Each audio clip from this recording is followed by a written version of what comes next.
this week's video is me actually going to the convention. So we're actually on the way up to Nashville right now. My fiance Alicia is holding the camera. Hello. So you can turn it on yourself if you want. It's no big deal. So today's video is obviously going to be very vlog style. So I'm going to be recording at the convention itself. I already have a couple of clips for the vlog. So if you watch both of my channels, it might seem a little repetitive. But yeah, so we're loaded up with everything and we are on our way to Nashua for the convention.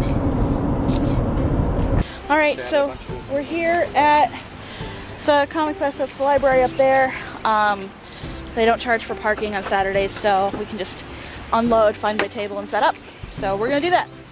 Karen's setting up her table. Yep. Getting things ready.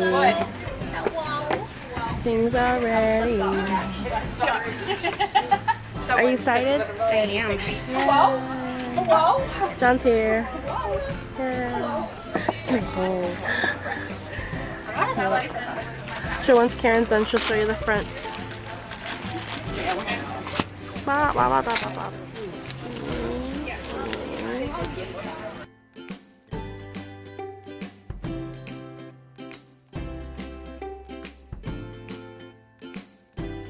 So as it turns out, most of the footage that I got at the actual convention I didn't really feel was appropriate for this channel. It was mostly just me hanging out with my friends or recording the performances on the stage across the plaza. So that's going to go into my actual vlog channel. My vlog channel's a bit behind, so that video will go up in about 2 weeks. But I didn't really feel that it was helpful for this channel, so I just left it out. But you did see the important stuff. You saw me getting there, you saw my table display, and then after that it was just 7 hours of sitting at the table, basically. So obviously you're going to be wondering how I did at the convention. I didn't do as well as I'd hoped, but that seemed to be the norm for most of the artists there. The turnout was not what I was expecting it to be. According to a volunteer, they had about 600 guests, which for a convention is quite small, and most of the people who showed up were not even aware of what the event was or what was going on. They just saw the tents and just came in to see what was going on. So as a result, there were not a whole lot of sales that day for me or for any of the artists, which was a bummer, but that's just kind of what happens sometimes. The convention itself, the Artist Alley section that I was in, was outdoors and under a tent. It was rainy and very chilly that day for mid-June, so as a result, when people did come to the convention, most of them went indoors to look at the activities and didn't stick around outside very often. So factors like weather and guest size and stuff like that can determine how successful a convention is, and as a result, mine was not that great. I did make a few sales. I sold a few of my small prints to a few people, but that was kind of it. Obviously for this video series, I was kind of hoping to have a more successful ending of, hey, my first con went great, but sometimes that's just not how things work out. So if you're doing your first convention, just be prepared. Your very first one may just be a test run. You may not necessarily make a lot of money or sell a lot of things, and that's okay. You take it as a learning experience, which is what I'm doing with mine. I did get a lot of feedback and compliments from people who liked my artwork, and I did give out a lot of business cards. So I'm hoping to see some social media growth from that, but I haven't yet, so who knows? That doesn't always necessarily mean anything.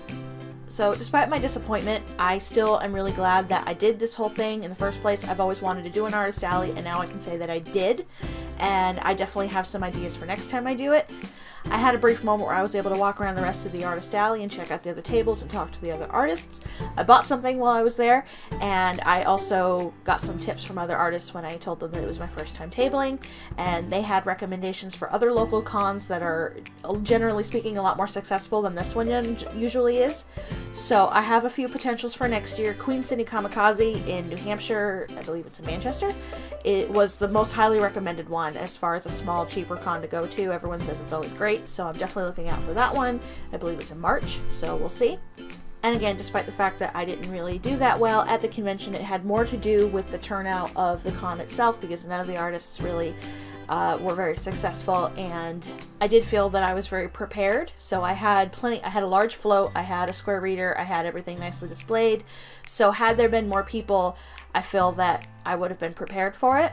So for future reference, a small convention like this, I probably will not do as a main convention. This one, it takes place in June or July every year, I've noticed, and most of the other locally small cons tend to be March, April, and May.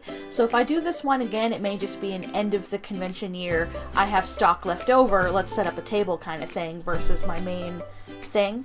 So that's probably what's going to happen. So I'm not going to be tabling in any other conventions this year. All of the conventions through the rest of the year are the really big ones like Fan Expo Boston and Granite State Comic Con in New Hampshire and Super Mega Fest, just to name a few, and those ones are all about $200 a table and up. So Fan Expo Boston is actually $400 this year. It just keeps getting bigger, so I'm not doing that one for a while. So I'm going to have to wait before I can do another convention. The smaller ones that I'm all thinking of doing tend to happen March, April, May, and I just happened to pick for my very first one a small convention at the very end of that season, apparently. So I'm going to have to wait till next year before I can do another table, but I'm definitely going to try again. And like I mentioned, Queen City Kamikaze is one that is at the top of my list for ones to try out, and I have a whole bunch of other small local conventions that I'm looking into, and hopefully I'll have more success with those.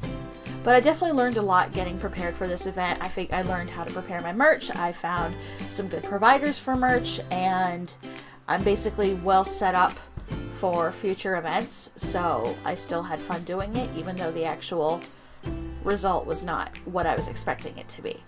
So I know most of you are not local and were disappointed that you could not come see me at the convention, and I am very unlikely to do conventions outside of the local area in the future. Traveling is just not something that I can see being very feasible. So now that I'm back home, all of the merch that I had left over, for the prints, buttons, and stickers specifically, I put up on my STORENVY, which I will link in the description below. So if any of you are interested in any of the products that I showed off in my previous videos, you can go to my STORENVY and check them out there. That would be great. I will have a link to all the videos in this series in the description below as well. So obviously when I do another artist alley in the future, I'm not going to make a huge video series for each show like I did with this first one, but I will probably do a video here and there to kind of show my growth as I continue doing artist alleys and learning from them. So if there's particular things you want to see when I get around to doing this, please let me know. So I think that about does it for this week's video, and as well as for this series of my first artist alley. Thank you guys so much for joining me on this little adventure. Even though it didn't turn out quite the way I had planned, I still felt that it was worth the experience. I can finally say that I did an artist alley, and I'm definitely going to continue to do more. If you have any questions, please leave them in the comments below. If you have recommendations for conventions in the New England area, please let me know. I'm still trying to compile a list of potential ones to check out for the future, so it is very unlikely for me to travel outside of the New England area, so I'm mostly just sticking to local cons right now. And I think that about does it for this week's video. Thank you guys so much for watching, and I'll see you in the next video.